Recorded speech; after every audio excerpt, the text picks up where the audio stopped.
Baik, Assalamualaikum warahmatullahi wabarakatuh. Kami dari kelompok 3 ingin mempresentasikan resiko kredit chapter 3 yang mata kuliahnya itu adalah manajemen resiko.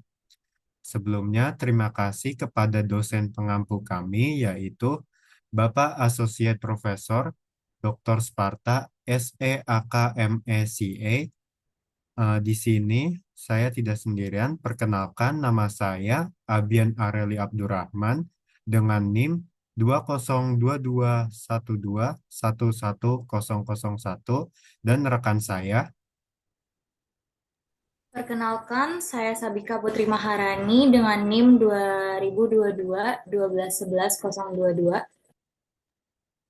Dan saya Christine Jessica Obisuru dengan NIM 2022 12 11 017.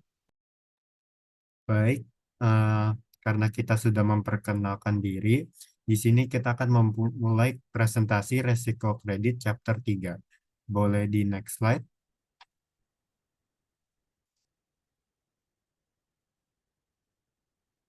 Baik, di sini ada bagian introduksi. Jadi ini menekankan bahwa lembaga keuangan atau financial institution ini memiliki peran penting dalam sistem keuangan karena mereka mengubah simpanan dari masyarakat menjadi pinjaman bagi perusahaan, individu, dan pemerintah. Nah, proses ini tidak hanya membantu perputaran ekonomi, tetapi juga membawa resiko, terutama resiko kredit yang sering terjadi. Nah, maka dari itu, kemungkinan peminjam ini gagal mengembalikan pinjaman mereka yang bisa mengakibatkan kredit macet.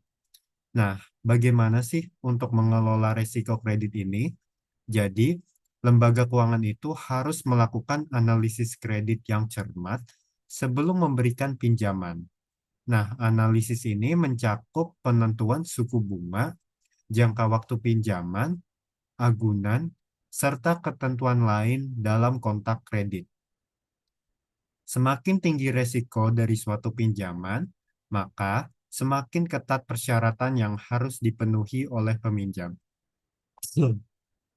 Nah, jika manajemen resiko kredit itu tidak dilakukan dengan baik, maka bank dapat mengalami kerugian besar, bahkan bisa sampai ke tahap kebangkrutan. Boleh di next slide?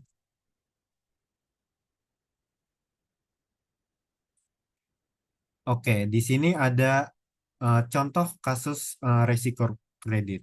Jadi kebangkrutan di WorldCom pada tahun 2002 itu menyebabkan kerugian besar bagi Bank Amerika Serikat seperti JP Morgan Chase dan Bank of America.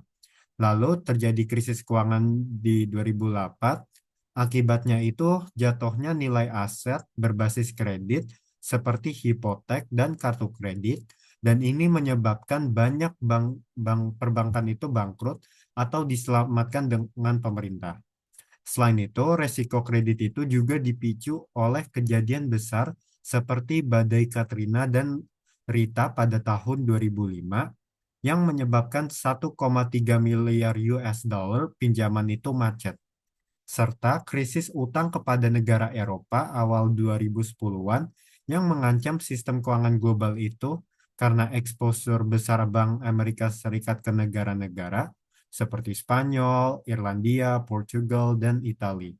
Jadi bab ini itu membahas eh, berbagai jenis pinjaman yang diberikan oleh bank, termasuk pinjaman komersial dan industri real estate serta pinjaman individu. Selain itu, ini akan dijelaskan juga bagaimana bank menghitung keuntungan dari pinjaman dengan mempertimbangkan bunga dan biaya tambahan, serta bagaimana mereka memutuskan jumlah kredit yang akan diberikan kepada nasabah, korporasi, atau wholesale lending atau individu. Jadi bab ini itu juga membahas berbagai metode untuk mengukur resiko kredit, termasuk model kualitatif dan kuantitatif, seperti credit scoring eh, dan model resiko kredit terbaru. Lalu teknologi ini berperan memainkan peran besar dalam perkembangan metode ini. Jadi ini memungkinkan lembaga keuangan untuk mengelola risiko kredit dengan lebih akurat dan efisien agar tidak terjadi risiko kredit seperti contoh kasus yang di sini. Boleh di next slide, Kak?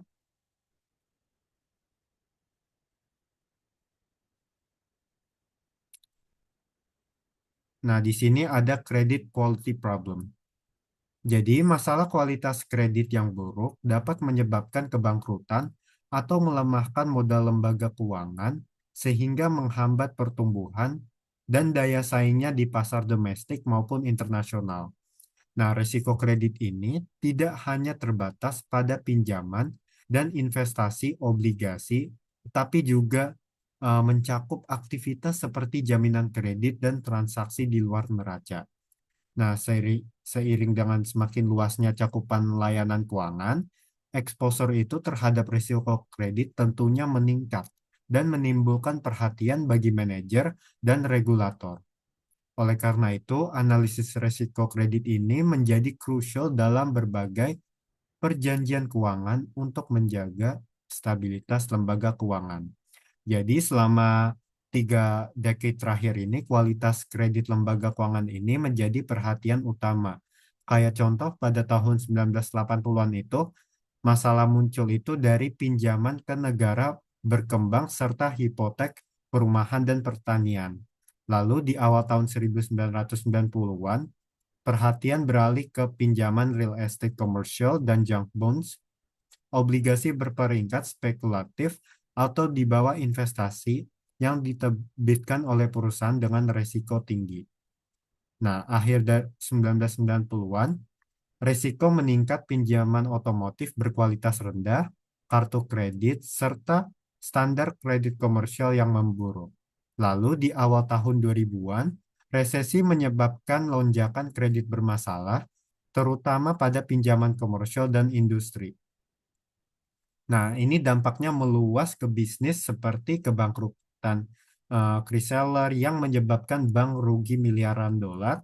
Meski ekonomi itu pulih pada tahun 2010 hingga 2015, kredit bermasalah itu tetap tinggi. Boleh di next slide, Kak?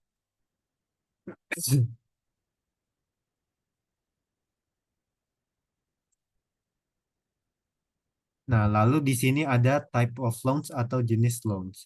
Jadi jenis-jenis pinjaman yang diberikan oleh lembaga keuangan dapat dikategorikan dalam 4 kelompok utama, yaitu commercial and industrial atau CNI loans, real estate loans, individual or consumer loans, dan other loans. Nah, meskipun sebagian besar lembaga keuangan memberikan pinjaman, jenis dan karakteristik pinjaman yang mereka tawarkan sangat bervariasi.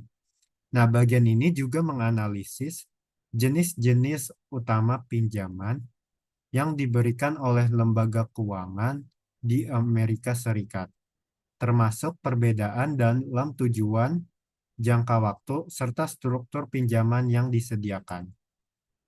Boleh di next, Kak?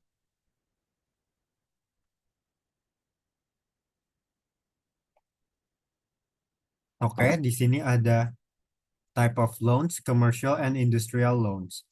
Jadi yang commercial and CNI loans itu adalah diberikan kepada bisnis atau perusahaan untuk membiayai kebutuhan modal kerja, investasi aset, atau ekspansi usaha. Nah, pinjaman ini dapat bersifat secured dengan jaminan atau unsecured tanpa jaminan, dan dapat diberikan dalam bentuk spot loan, loan commitment, atau melalui mekanisme seperti syndicated loan. Nah, di sini jenis loans dari commercial and industrial loans itu ada 6. Yang pertama kita akan bahas syndicated loan, di mana pinjaman yang diberikan oleh sekelompok lembaga keuangan itu bukan hanya satu pemberi pinjaman. Jadi dalam skema ini satu lembaga itu bertindak sebagai pemimpin atau lead arranger.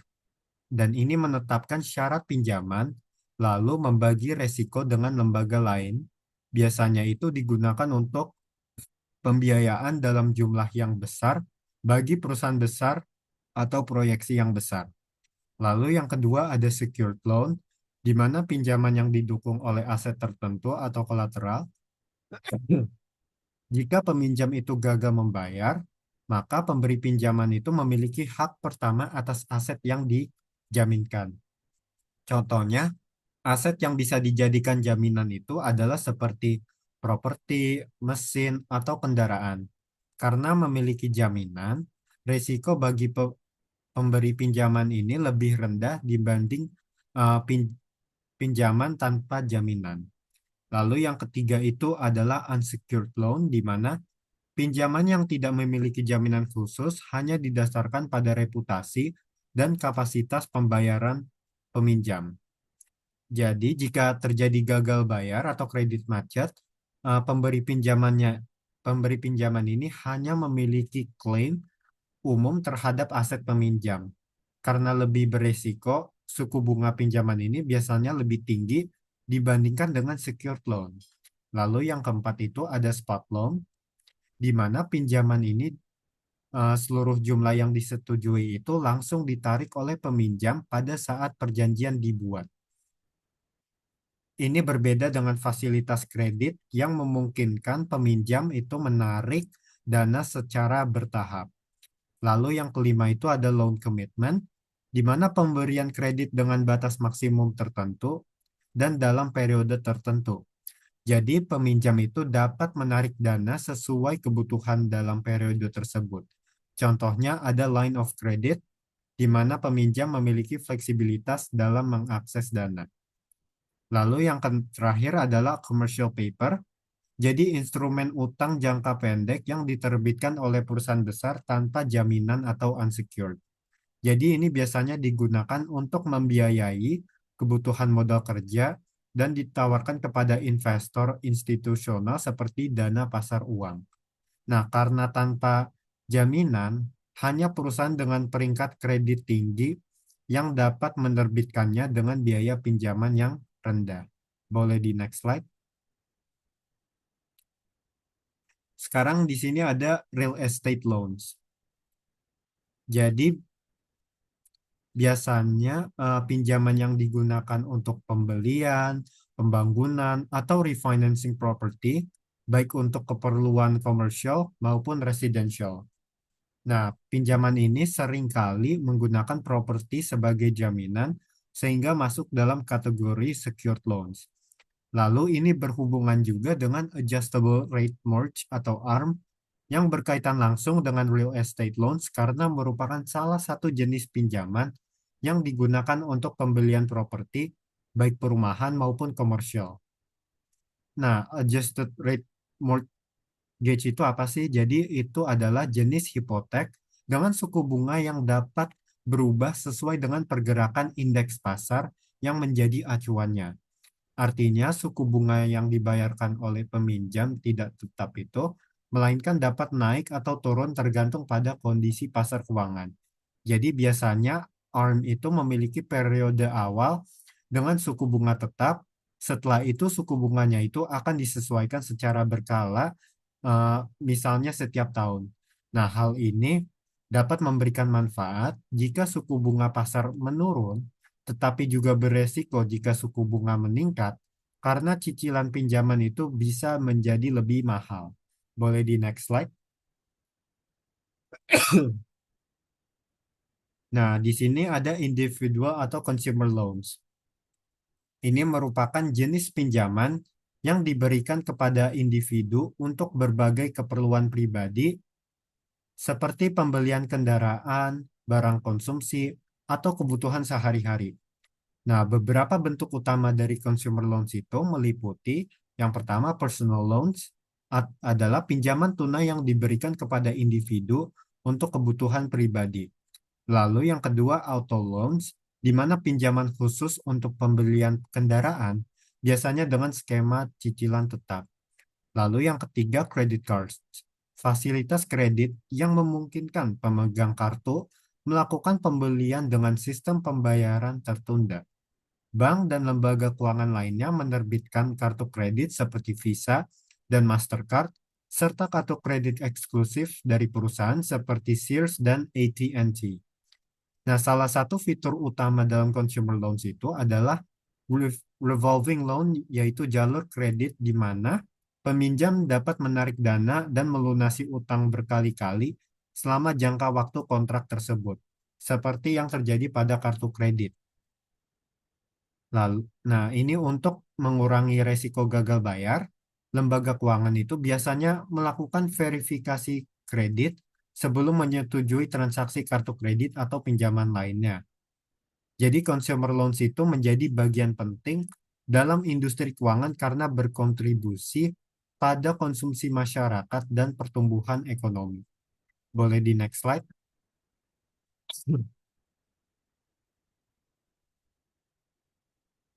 Nah, yang terakhir itu adalah other loans. Jadi other loans ini mencakup berbagai jenis pinjaman yang diberikan kepada beragam peminjam di luar kategori commercial and industrial loans serta real estate loans. Jadi pinjaman dalam kategori ini dapat mencakup pembiayaan untuk individu, institusi keuangan, serta entitas pemerintahan. Nah, beberapa contoh other loans itu meliputi yang pertama pinjaman untuk petani yang digunakan untuk membiayai operasional pertanian, pembelian peralatan, atau kebutuhan musiman lainnya. Lalu yang kedua pinjaman antar bank, di mana satu lembaga keuangan itu memberikan pinjaman kepada bank lain untuk memenuhi kebutuhan likuiditas jangka pendek. Lalu yang ketiga ada broker margins loans, yaitu pinjaman yang diberikan kepada individu atau investor untuk membiayai pembelian sekuritas dengan sekuritas tersebut sebagai jaminan. Lalu yang keempat ada pinjaman kepada pemerintah daerah dan negara bagian yang digunakan untuk proyek infrastruktur, pendidikan, atau layanan publik lainnya. Lalu yang terakhir, pinjaman kepada bank asing dan pemerintah asing atau sovereign loans yang dapat berfungsi sebagai bagian dari kebijakan ekonomi atau investasi internasional. Nah, karena cakupan other loan sangat luas, tingkat resiko dan struktur pinjamannya itu dapat sangat bervariasi tergantung pada jenis peminjam dan tujuan penggunaan dana. Boleh di next slide? Oke, slide selanjutnya akan dijelaskan oleh rekan saya, Sabika Putri Maharani. Baik, terima kasih Abian presentasi sebelumnya. Jadi di sini saya ingin menjelaskan mengenai the expected return on a loan. Jadi pertama-tama saya akan menjelaskan mengenai apa itu default risk. Jadi default risk itu dalam bahasa Indonesianya adalah risiko gagal bayar. Nah, risiko gagal bayar ini adalah risiko bahwa peminjam ini nggak mampu atau tidak bisa atau tidak mau memenuhi kewajiban sesuai dengan kontrak pinjaman. Nah, jadi ketika lembaga keuangan itu memberikan pinjaman, mereka tuh mengharapkan pengembalian kan pastinya. Tapi pasti di satu sisi ada risk, ada return. Kalau misalnya lembaga keuangan ngasih pinjaman, itu bisa aja terjadi yang namanya risiko gagal bayar. Nah, rumus di bawah ini merupakan return yang diharapkan atau biasa kita sebut dengan expected return yang bisa lebih seringkali lebih kecil dengan return yang dijanjikan gitu. Jadi istilahnya kayak apa ya namanya risiko gagal bayar emang ada, tapi itu besar kecilnya kita belum tahu. Nah, ini cara menghitung expected return. Jadi rumusnya untuk expected return sama dengan P dikaliin 1 ditambahkan minus 1. Untuk keterangan rumusnya, P ini merupakan probabilitas bahwa peminjam akan membayar kembali pinjaman.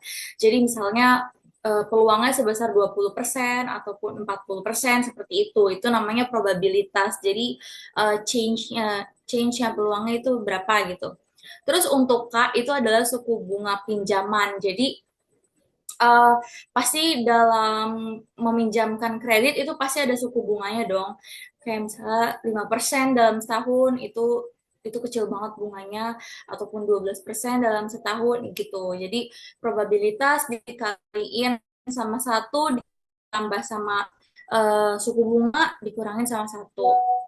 Jadi jika probabilitasnya itu kurang dari 1, maka si peminjam ini nih punya resiko yang lebih gede gitu. Yang pertama, resikonya gagal bayar. Jadi lembaga keuangan yang meminjamkan tuh harus menyadari bahwa nggak semua orang tuh bisa mereka pinjemin, harus lihat dari aspek kolateralnya, terus juga customer-nya gimana, karakteristiknya gimana gitu sebelum meminjamkan kredit. Maka dari itu untuk menghitung probabilitas itu benar-benar harus yang benar gitu, agar kita resiko gagal bayarnya itu lebih kecil gitu.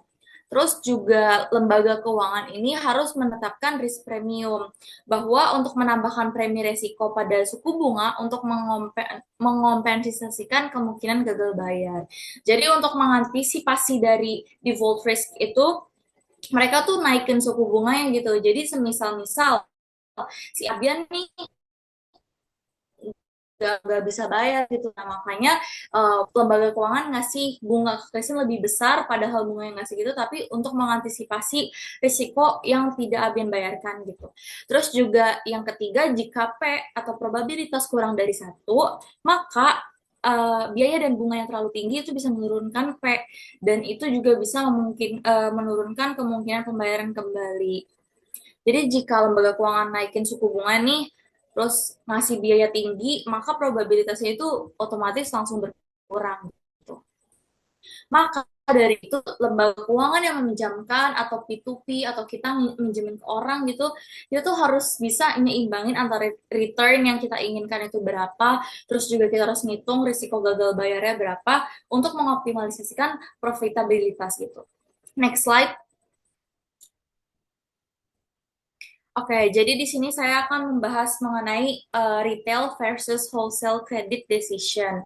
Jadi pasti kita udah tahu kan retail itu apa? Retail itu kayak Indomaret gitu. Kalau wholesale secara yang produksinya massal gitu. Kalau kredit retail itu untuk dari segi kredit itu pinjamannya tuh relatif kecil. Biasanya biayanya lebih rendah dibandingkan kredit grosir atau wholesale gitu. Terus biayanya tinggi untuk pengumpulan informasi. Jadi lembaga keuangan tuh perlu melakukan banyak evaluasi terhadap profil-profil para kreditur gitu untuk bisa meningkatkan biayanya gitu loh. Terus juga keputusan biasanya bisa diterima atau ditolak. Itu karakteristiknya. Keputusannya itu biner, jadi hanya ada 2 opsi, diterima atau ditolak, nggak ada keterangan selain itu. Juga menggunakan suku bunga standar, jadi karakteristik utama dari retail itu ya udah ngikutin suku bunga itu, ya udah pakainya itu gitu. Terus resiko kredit bisa dikendalikan dengan pembatasan kredit. Terus untuk keputusan kredit grosir atau wholesale, karakteristiknya itu adalah nominal pinjaman besar. Kalau misalnya retail, ya paling pinjamannya berapa sih? Kecil gitu kan. Paling cuman 5 juta atau berapa. Kalau misalnya grosir tuh bisa sampai uh, banyak karena mereka mau produksinya juga banyak gitu, massal gitu. Jadi tentunya nominalnya itu besar pinjamannya. Terus juga pengendalian resiko kreditnya itu bisa melalui yang pertama penyesuaian suku bunga atau interest rates. Jadi yang meminjamkan ini bisa natepin suku bunganya berbeda berdasarkan resiko debiturnya. Jadi semakin tinggi resiko gagal bayarnya, semakin tinggi profitabilitas dia tidak bisa membayar utangnya, maka semakin tinggi juga suku bunga yang digunakan. Jadi istilahnya kalau di retail kan pakai suku bunganya ya udah suku bunga acuan kayak misalnya 6%. Ya udah untuk semua customer dia patok 6%. Tapi kalau misalnya untuk kredit grosir enggak. Mereka tentu ngelihat dari profil peminjamnya itu seberapa. Kalau misalnya kurang meyakinkan kayak pendapatan mereka dalam setahun itu gimana-gimana gitu. Terus juga mereka banyak utang di tempat lain dan bayar nggak sesuai ketepatan waktu, itu bisa ditinggiin suku bunganya. Terus yang kedua, cara pengendalian risikonya yaitu dengan pembatasan jumlah kredit atau kredit. otomatis. Jadi yang meminjamkan ini tuh bisa mengontrol resiko dengan membatasi jumlah pinjaman mereka. Jadi kalau misalnya mereka udah kayak apa ya namanya, aduh nih mereka tuh kayak nggak bisa dipercaya gitu. Nah, kita bisa sebagai peminjam itu untuk matok bisanya minjem mereka cuman berapa gitu, maksimal berapa. Bisa di next slide. Oke, sekarang adalah measurement of credit risk. Jadi perhitungan dari resiko kredit. Uh, uh, Bisa di next. Nah, jadi measurement of credit risk ini, kalau pada tingkat retail ini sebagian informasi perlu dikumpulkan secara internal atau dibeli dari lembaga kredit eksternal. Kalau untuk tingkat grosir, itu sumber informasi didukung oleh informasi yang tersedia secara publik, seperti laporan akuntansi resmi, harga saham, dan obligasi, serta laporan analis. Kalau misalnya obligasi seperti pinjaman, mencakup perjanjian itu yang membatasi atau mendorong berbagai tindakan untuk meningkatkan kemungkinan pembayaran kembali. Jadi untuk pengukuran dari di kredit retail ini yang meminjamkan itu harus mengumpulkan informasi secara internal dulu dari mungkin dari aplikasi kredit ataupun juga histori transaksi nasabah, kayak dia tuh track record dari peminjaman itu bagus atau enggak sih gitu. Misalnya pakai Shopee Pay, dia nggak bayar-bayar, terus juga dia pakai P2P, pinjol banyak nggak dibayar, itu harus patut dicurigai gitu. Terus juga untuk mengukur resiko pada tingkat retail ini, peminjam juga bisa membeli data kredit dari biro atau kredit eksternal seperti laporan skor kredit individu. Dia bisa lihat dari BI Checking, itu produknya Bank Indonesia, terus juga dari Slick OJK. Terus kalau misalnya informasinya terbatas, mungkin peminjam itu bisa mengandalkan model penilaian kredit otomatis untuk menilai kelayakan nasabah. Jadi biasanya peminjam itu punya perhitungan-perhitungan sendiri untuk mengukur seberapa besar resiko kreditnya. Kalau untuk tingkat grosir, cara menghitung resiko kreditnya yang pertama adalah laporan keuangan yang audited. Karena kan kalau misalnya wholesale atau grosir itu kan cakupannya sudah luas. Bisa saja yang meminjam adalah bisnis to bisnis, jadi perusahaan yang udah TBK minjem ke perusahaan lainnya. Makanya untuk kredit yang wholesale ini, resiko kredit yang wholesale bisa dilihat dari laporan keuangan yang telah terpublikasi di halaman OJK. Jadi kita bisa melihat seberapa besar utangnya dia, kewajibannya dia, apakah kewajibannya itu lebih besar daripada modalnya, itu harus patut dicurigai. Terus juga bisa menghitung resiko kredit dari harga saham dan obligasi. Jadi tuh harga saham dan obligasi itu tuh benar-benar ngegambarin gimana situasi perusahaan itu sedang berjalan. Kalau misalnya harga sahamnya rendah, ya ini kenapa nih harga sahamnya rendah gitu. Kalau misalnya harga sahamnya tinggi, ya mungkin emang perusahaannya itu tuh lagi bagus, lagi apa gitu. Jadi untuk peminjam harus pinter-pinter banget ngehitung pengukuran measurement of credit risk. Terus untuk yang wholesale, kita bisa menghitung dari laporan analis. Jadi kita bisa memberikan insight independen tentang kinerja perusahaan. Kalau untuk obligasi, uh, itu ada namanya peran konvenan dalam mengurangi resiko kredit. Jadi konvenan ini dalam obligasi dan pinjaman ini merupakan ketentuan dalam kontrak yang membatasi atau mendorong tindakan tertentu. Jadi contoh konvenan ini nih ada dua, yaitu konvenan pembatasan utang sama konvenan likuiditas. Kalau konvenan pembatasan utang, perusahaan tuh nggak boleh ngambil utang tambahan di luar batas tertentu. Tapi kalau konvenan likuiditas, perusahaan harus mempertahankan rasio likuiditas minimum. Bisa di next slide. Oke, jadi di sini ada default risk model, jadi ada resiko gagal bayar, model-modelnya itu gimana. Yang pertama ada qualitative models, jadi kalau kualitatif ini lebih ke opini general gitu. Yang pertama ada faktor, namanya faktor spesifik, peminjam juga dipertimbangkan, serta faktor pasar atau sistem sistematik. Jadi kalau faktor spesifik peminjam itu bagi perusahaan yang mengajukan pinjaman bisa dilihat dari segi reputasinya. Kalau misalnya kualitatif model, dari reputasinya, apakah kredibilitas si peminjam ini bisa memenuhi kewajiban sebelumnya, termasuk kepatuhan terhadap kontrak. Terus kita sebagai yang memberikan pinjaman bisa ngelihat juga leverage-nya atau struktur modalnya. Apakah rasio utang terhadap ekuitasnya itu bagus atau enggak. Kalau misalnya utangnya lebih gede itu berarti kan nggak bagus. Semakin tinggi leverage, semakin tinggi juga resiko gagal bayar yang akan didapatkan oleh peminjam, yang akan didapatkan oleh yang ngasih pinjaman. Terus faktor-faktor spesifik lainnya itu seperti volatilitas pendapatan. Kalau pendapatannya itu fluktuatif atau kayak naik turun sepanjang waktu, itu akan meningkatkan resiko gagal bayar juga. Terus untuk jaminan atau kolateral, kayak misalnya nih, kita yang memberikan pinjaman, kita nggak bisa ngasih pinjaman ke mereka gitu aja kalau misalnya skalanya besar. Kita harus minta gitu jaminan kepada mereka mungkin dalam bentuk agunan atau dalam bentuk sertifikat saham atau apapun itu untuk mengurangi resiko gagal bayar.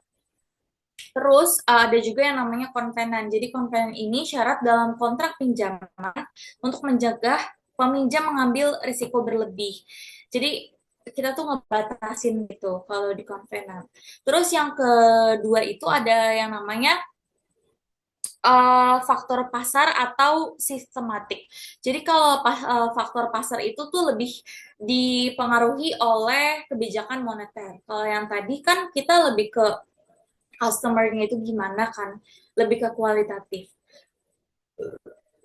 Tapi kalau faktor pasar atau sistematik itu lebih dipengaruhi oleh moneter, kayak misalnya inflasi, terus juga siklus bisnis, kayak misalnya F&B nih di tahun 2025 tuh kayak gimana sih, apakah bisa menaikkan pendapatan, terus juga tingkat suku bunganya gimana, kayak gitu. Jadi kalau faktor spesifik pasar itu mencakup dua, siklus bisnis dan tingkat suku bunga. Bisa di next. Terus default risk selanjutnya itu adalah kuantitatif atau perhitungan. Kalau tadi kualitatif ke kualitas, kalau kuantitatif lebih ke kuantitas. Kalau model kuantitatif itu menggunakan karakteristik yang mengamati seperti menghitung skor sebagai proksi probabilitas gagal bayar. Terus juga mengurutkan peminjam ke dalam kelas gagal bayar yang berbeda. Jadi kita mahasiswa akuntansi tentunya tahu yang namanya credit scoring. Jadi credit scoring itu menghitung skor kredit sebagai perkiraan probabilitas gagal bayar, terus juga mengelompokkan peminjam berdasarkan resiko kredit, misalnya kategorinya rendah, sedang, atau tinggi. Terus juga kita bisa memanfaatkan model credit scoring ini untuk mengidentifikasi faktor-faktor utama yang mempengaruhi resiko gagal bayar, terus juga mengukur seberapa besar pengaruh faktor tersebut terhadap resiko kredit, dan juga menentukan harga pinjaman yang lebih akurat gitu. Terus juga yang kedua ini model penilaian mungkin membantu untuk menetapkan faktor-faktor yang membantu menjelaskan resiko gagal bayar, terus juga mengevaluasi kepentingan relatif dari faktor-faktor ini, terus juga meningkatkan penetapan resiko gagal bayar, menyortir pemohon pinjaman yang macet, dan lebih mudah menghitung kebutuhan cadangan. Itu default risk model untuk model kuantitatif. Next slide. Oke, jadi di sini ada default risk model dalam segi credit scoring models. Jadi jenis utama model penilaian kredit itu ada tiga, yaitu model probabilitas linear, model logit, dan model diskriminan linear. Kalau linear probability model atau LPM itu adalah model statistik sederhana yang menghitung kemungkinan gagal bayar berdasarkan variabel independen tertentu. Kalau misalnya model logit, itu model berbasis regresi logistik yang memprediksi kemungkinan gagal bayar dalam bentuk probabilitas. Misalnya 0, 0,1, 0, atau 1 gitu.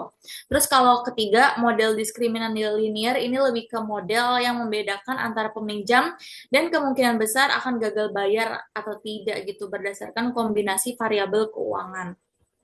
Terus juga di credit scoring models itu ada yang namanya model probabilitas linear. Jadi dia menggunakan data masa lalu seperti rasio keuangan, terus juga masukkan ke dalam model untuk menjelaskan pengalaman pembayaran kembali, pinjaman lama, kepentingan relatif dari faktor-faktor yang digunakan dalam menjelaskan kinerja pembayaran masa lalu, kemudian digunakan untuk memperkirakan probabilitas pembayaran kembali pinjaman baru. Jadi di sini saya udah nulis rumusnya bahwa Z, Z itu tuh adalah skor kredit sama dengan sigma N J sama dengan 1 beta, jadi beta J. Nah, beta J ini merupakan koefisien atau bobot masing-masing faktor kredit. Beta J dikali sama I. XI ini merupakan variabel independen, jadi ada variabel satu. Jadi I itu tuh variabel satu atau enggak X2 itu berarti variabel 2 atau X3 itu variabel 3. Terus ditambah error. Jadi untuk mencari skor kredit itu sama dengan sigma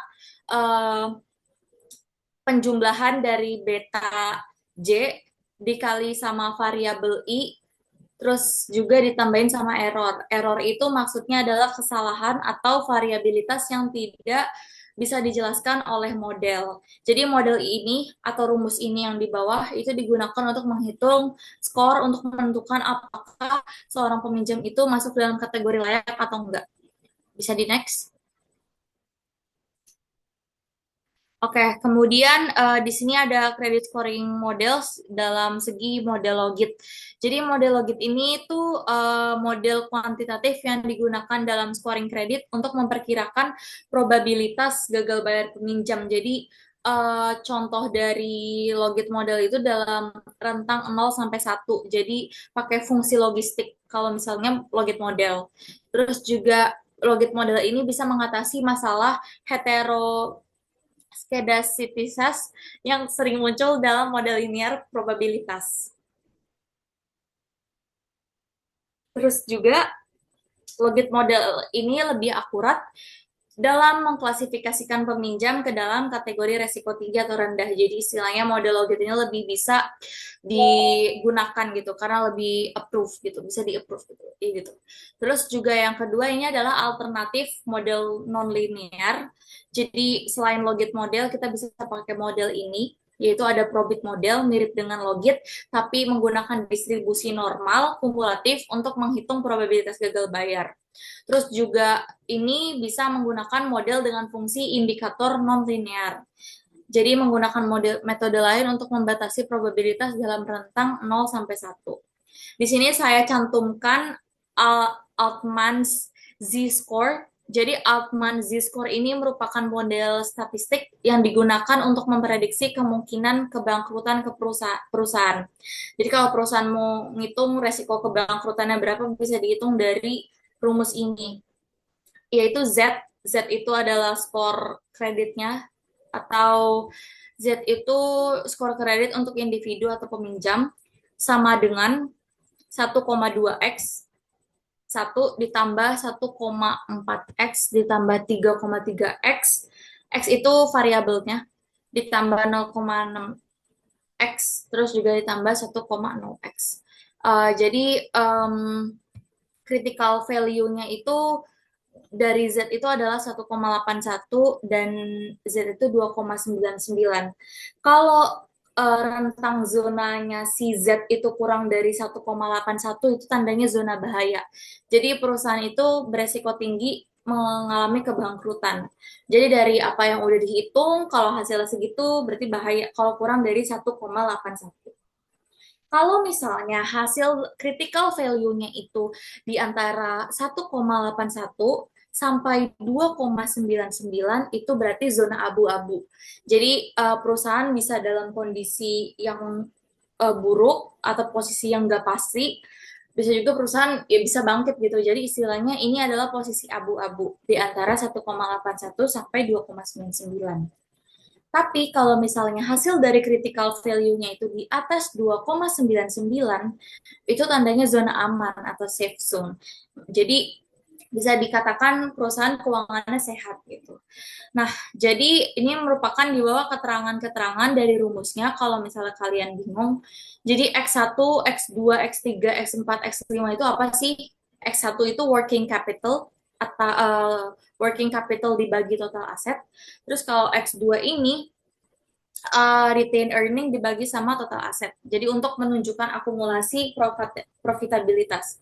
Terus X3 itu EBIT, earning before income tax dibagi sama total aset. Itu untuk mengukur kemampuan perusahaan menghasilkan laba. Terus untuk X4 itu market value equity dibagi book value LP debit. Itu untuk menggambarkan leverage keuangan. Terus yang X5 ini merupakan sales dibagi total aset. Itu untuk mengukur efisiensi penggunaan aset. Bisa di next. Oke, jadi linear discriminant model ini merupakan metode statistik yang digunakan dalam credit scoring untuk mengklasifikasikan peminjam ke dalam kategori baik atau buruk gitu. Nah, tapi model ini nih memiliki beberapa perbedaan yang luas jadi perbedaan yang luas antara kategori peminjam yaitu peminjam yang baik atau buruk. Terus ini tuh kelemahan dari linear discriminant model ya. Terus juga bobot dalam model penilaian kredit manapun kemungkinan besar tidak akan konstan dalam jangka waktu yang lebih lama. Variabel dalam model penilaian kredit manapun kemungkinan besar tidak akan konstan dalam jangka waktu yang lebih lama. Model mengabaikan faktor-faktor yang sulit diukur seperti reputasi peminjam, tidak ada database terpusat mengenai pinjaman usaha yang gagal bayar karena alasan kepemilikan atau alasan lainnya. Jadi model ini tuh benar-benar kelemahannya ya karena klasifikasinya terlalu umum gitu. Jadi cuman ada baik sama buruk, nggak bisa mempertimbangkan seberapa besar keburukannya, seberapa persen kebaikannya gitu. Jadi terlalu umum, jadi itu merupakan kelemahannya. Kalau baik, baik di mata saya, baik di mata teman saya itu berbeda. Misalnya nilai ujian, di mata saya 80 itu ya nggak bagus, tapi mungkin di teman saya itu bagus gitu. Jadi klasifikasi dari linear ini terlalu common gitu, terlalu general. Nah, kalau terus yang kedua bobot model tidak stabil. Jadi biasanya bobot atau faktor itu digunakan dalam model bisa berubah seiring waktu. Jadi akibat perubahan ekonomi itu berubah-ubah terus. Jadi itu kurang efisien. Terus juga variabel itu nggak selalu konstan. Variabel yang tadi X udah saya jelasin, yang digunakan dalam model itu tidak terlalu selalu relevan dalam periode yang berbeda sehingga model perlu diperbarui secara berkala. Terus juga mengabaikan faktor kualitatif. Kalau misalnya yang tadi linear itu benar-benar nggak ngehitung kualitatifnya gimana, cuman perhitungan aja. Padahal kualitatif itu cukup penting. Harusnya bisa membagikan berapa persen kualitatif, berapa persen kuantitatif. Jadi nggak sepenuhnya kualitatif, nggak sepenuhnya kuantitatif. Terus tidak ada database terpusat untuk pinjaman gagal bayar. Jadi informasi mengenai kredit macet biasanya tuh bersifat proprietary gitu. Jadi cuman perseorangan aja kalau misalnya ada yang ngutang ke saya, ya saya nggak bakal ngasih tahu ke website gitu. Jadi database-nya itu sulit untuk dilihat orang-orang yang suka gagal bayar tuh yang mana gitu. Terus juga sulit meningkatkan akurasi model berdasarkan data historis. Next, slide selanjutnya akan dijelaskan oleh Christian. Terima kasih.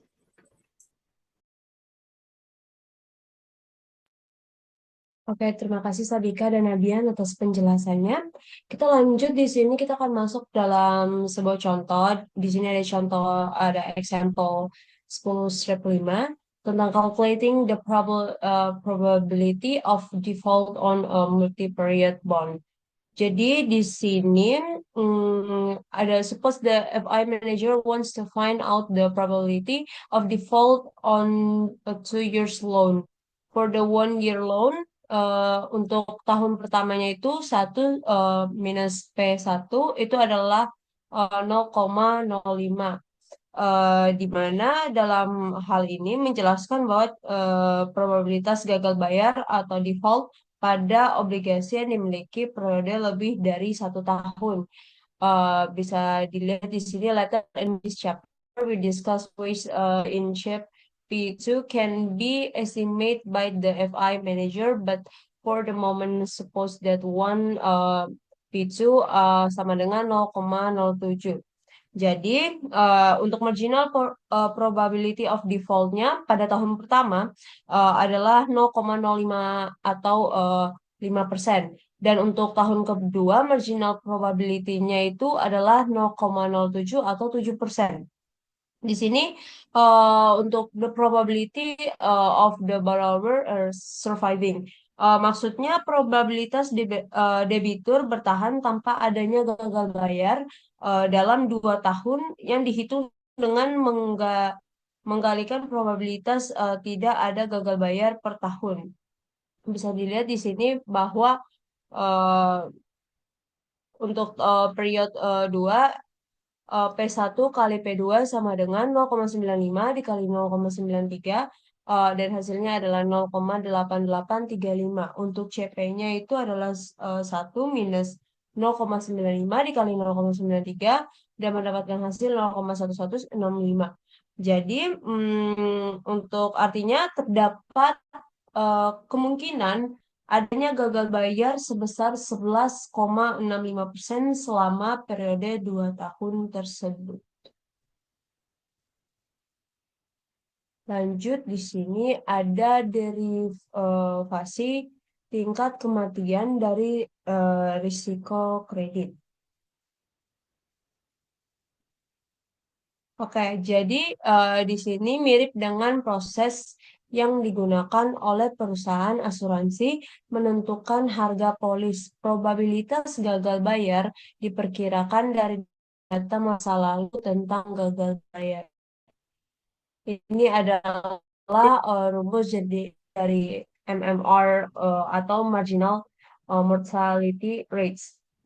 Rumusnya itu adalah total value of grade B bonds defaulting in year 1 of issue dibagi dengan total value of grade B bonds outstanding in year 1 of issue. Di sini MMR1 ini adalah total value grade B bond defaults in year 1 of issue dibagi dengan total value grade B bonds outstanding year 1. Dan untuk MMR 2 itu adalah total value grade B bond defaults year 1 dibagi dengan total value grade B bonds outstanding year 2.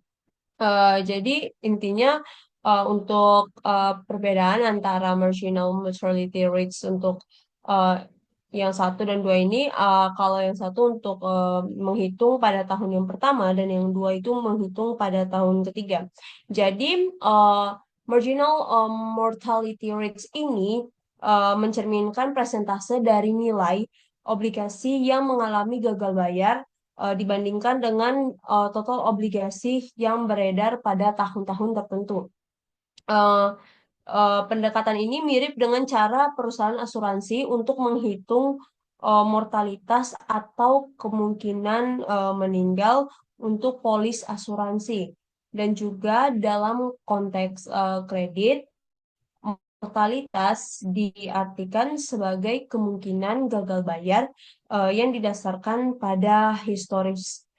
Dan tujuan dari mengestimasi probability of default itu adalah secara akurat dengan data empiris atau historis dan digunakan untuk menentukan harga atau pricing kredit atau obligasi sesuai dengan resiko yang melekat.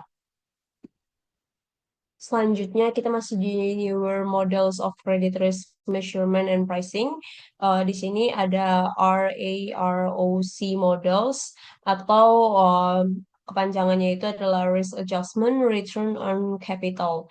Jadi untuk essential idea-nya ini adalah menyeimbangkan pendapatan bunga dan biaya yang diharapkan dengan resiko pinjaman yang diharapkan. Untuk rumus dari RAROC adalah 1 year net income on a loan dibagi dengan loan atau loan dari aset, risk or capital at risk. Jadi loan ini bakal di-approval jika RAROC ini lebih besar dari benchmark return on capital. Jadi sebagai benchmark, pinjaman akan dianggap layak jika RAROC yang dihasilkan melebihi dari required return atau cost of capital yang ditentukan oleh lembaga keuangan. Dan kegunaan dari hal ini juga membantu bank atau lembaga keuangan untuk memutuskan apakah akan memberikan pinjaman atau loan approval kepada peminjam ini berdasarkan perbandingan dari RAROC ini dengan benchmark return on capital dan juga memastikan bahwa modal atau kapital yang ditanamkan bank di setiap pinjaman memberikan imbal hasil yang cukup tinggi untuk menutupi risiko kredit. Dan juga jadi secara keseluruhan risk adjustment return on capital ini adalah metode yang digunakan untuk menilai seberapa besar imbal hasil return suatu pinjaman atau investasi setelah disesuaikan dengan risiko yang diambil. Selanjutnya kita masih membahas tentang RAROC models, di mana biasanya ini problemnya ini atau masalah utamanya itu ada pada pengukuran risiko pinjaman. Dan untuk perubahan maksimum premi risiko kredit dapat diperkirakan menggunakan data yang tersedia untuk umum. Untuk rumusnya sendiri adalah delta R sama dengan max delta R delta kali R dikurang R ke I dikurang R ke G lebih besar dari 0, di mana delta R ke I kurang R ke G ini adalah perubahan change in the yield spread between corporate bonds of credit ratings class pada I dan juga match duration treasury bonds R ke G over the last year. Jadi di sini si R-nya ini adalah perubahan yield spread antara obligasi korporasi atau dengan kredit rating tertentu dan obligasi pemerintah atau treasury yang durasinya itu sepadan dalam kurun waktu 1 tahun. Dan untuk RF-nya ini atau RF-nya atau risk free rate misalnya itu adalah yield treasury. Dan untuk S-nya ini faktor rate tambahan atau surcharge tertentu. Jadi tujuan dari si perubahan ini itu adalah mengestimasikan kerugian potensial maksimum atau worst case scenario yang mungkin terjadi akibat dari fluktuasi pasar dan risiko kredit yang ada. Dan juga hasil perhitungan ini kemudian digunakan dalam model RAROC untuk menentukan apakah sebuah pinjaman ini memberikan imbal hasil yang sepadan dengan risiko tersebut. Jadi bisa dibilang bahwa secara keseluruhan risiko kredit ini atau probability of default, credit spread dan sebagainya diukur dan diintegrasikan ke dalam penentuan harga atau pricing maupun keputusan pemberian pinjaman atau melalui dengan pendekatan RAROC dan model-model ini akan membantu lembaga keuangan untuk menilai menilai secara komprehensif risiko yang melekat pada kredit atau obligasi dan menetapkan premi risiko yang sesuai. Selanjutnya ini masih ada bagian sedikit dari RAROC models. Jadi Model ini dapat melihat ke depan dan juga ke belakang dan berbagai cara untuk meningkatkan exposure risiko modal dolar atau untuk simbolnya itu adalah delta L. Dan untuk rumusnya sendiri itu adalah yang sudah saya sebutkan di slide sebelumnya juga, 1 year net income on a loan dibagi dengan loan aset pada aset risk or capital at risk. Lanjut, kita masuk ke option models of default risk. Di sini ada 3 hal yang menyangkut option models of default risk. Yang pertama, menggunakan metode penetapan harga opsi untuk mengevaluasi opsi ke default. Yang kedua, digunakan oleh banyak bank terbesar untuk membantu risiko kredit. Dan yang terakhir itu si KMF Corporation memasarkan model ini secara luas. Jadi pada dasarnya prinsip dasarnya itu atau teori opsinya ini, model ini memandang bahwa ekuitas atau saham perusahaan sebagai opsi beli atau call option atas aset perusahaan. Mungkin ini call option ini udah kita bahas juga di mata kuliah yang semester lalu. Dan jika nilai aset melebihi kewajiban atau hutang, maka ekuitas memiliki nilai. Jika tidak, maka perusahaan akan dianggap sebagai default atau gagal bayar.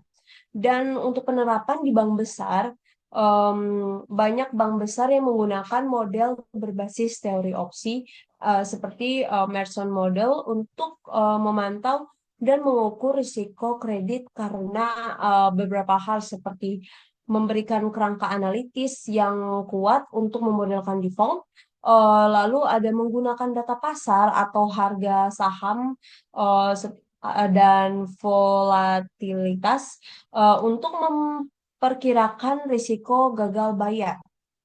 Dan untuk bagian yang terakhir KMV Corporation ini perusahaan yang terkenal yang memasarkan dan mengembangkan model Merchant secara komersial, dikenal dengan produk-produk seperti kredit monitor. Dan model ini menghitung expected default frequency atau EDF, yaitu perkiraan probabilitas gagal bayar suatu perusahaan berdasarkan nilai dari aset, volatilitas, dan juga struktur modalnya. Jadi intinya ini kedua pendekatan tersebut antara si RAROC models dan juga option models ini termasuk dalam newer models of credit risk measurement and pricing karena memberikan cara yang lebih komprehensif dan kuantitatif untuk menilai risiko kredit dan menentukan harga atau pricing yang tepat. Jadi dengan memahami kedua pendekatan ini, lembaga keuangan akan dapat mengambil keputusan pinjaman atau investasi secara lebih terstruktur dan sesuai dengan profil risiko masing-masing. Oke. Kita masuk ke bagian masih di option models of default risk. Di sini ada 2 gambar, ada figure 10/9 tentang payoff function of corporate borrowers atau buat payoff to stakeholders. Dan untuk gambar 10/10 ini ada payoff function to the debt holder atau debt holdernya ini ada the FI from a loan. Jadi ini payoff to debt holders. Untuk gambar 10/9 ini tentang payoff to stakeholder menunjukkan bahwa fungsi payoff kepada pemegang saham, adanya fungsi payoff kepada pemegang saham korporasi. Dan jika aset aset A lebih besar dari hutang, atau di sini kalau ini adalah aset untuk A-nya dan B-nya adalah hutang. Jika A ini lebih besar dari hutang, maka pemegang saham menirisi-nya. Jadi ini dikurangi dengan A dikurangi dengan B. Lalu jika aset lebih kecil daripada hutang, maka pemegang saham tidak akan menerima apapun dan perusahaan akan mengalami kegagalan bayar atau default. Dan untuk gambar 10 strip 10 tentang payoff to debt holders, ini menunjukkan fungsi dari payoff terhadap pemegang hutang. Jika aset perusahaan melebihi dari hutang, maka pemegang hutang akan menerima jumlah penuh dari hutang tersebut yang ditunjukkan pada B ini. Dan jika aset kurang dari hutang, maka pemegang hutang akan menerima nilai aset dari perusahaan, yaitu pada angka A ini, eh, huruf A. Jadi model ini akan didasarkan pada teori opsi, di mana pemegang saham memiliki opsi beli pada aset perusahaan dengan harga ekuitas sebesar hutang yang ada. Kita lanjut di sini untuk rumusnya option models of default risk. Untuk merchant shock value of a risky loan, untuk rumusnya ini ada uh, di A satu dibagi D dikali N kali H1 dengan plus NH2, di mana si K ini adalah required yield on risky debt, dan untuk IN-nya ini adalah LN-nya ini adalah natural logarithm atau logaritma. Oke, kita masuk ke option model juga. Ini ada gambar 10 strip 11 tentang expected default frequency using the Moody analytical models.